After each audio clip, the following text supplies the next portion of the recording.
রাষ্ট্রপতি মোহাম্মদ আব্দুল হামিদ বলেছেন, সুষ্ঠু আর নিরপেক্ষ নির্বাচনের জন্য নির্বাচন কমিশনের পাশাপাশি রাজনৈতিক দল সহযোগিতা অপরিহার্য। বিকেলে বঙ্গভবনে কাজী রকিবউদ্দিন আহমেদের নেতৃত্বে বিদায়ী নির্বাচন কমিশনের সদস্যরা রাষ্ট্রপতির সাথে দেখা করতে গেলে তিনি একথা বলেন। এ সময় গত 5 বছরে কমিশনের বিভিন্ন কর্মকাণ্ড রাষ্ট্রপতির কাছে তুলে ধরেন বিদায়ী প্রধান নির্বাচন কমিশনার। এর আগে সকালে মহান মুক্তিযুদ্ধে শহীদদের প্রতি শ্রদ্ধা জানাতে জাতীয় স্মৃতিসৌধে যান তারা। সেখানে বিদায়ী সিইসি বলেন, তারা আশা করছেন নতুন কমিশন স্বচ্ছভাবে তাদের দায়িত্ব পালন করবে।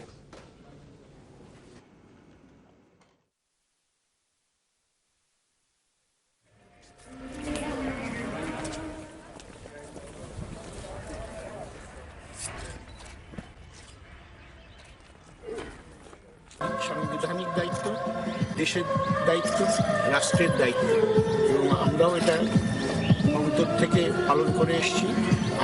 আমাদের আশা রয়েছে, আস্থা রয়েছে।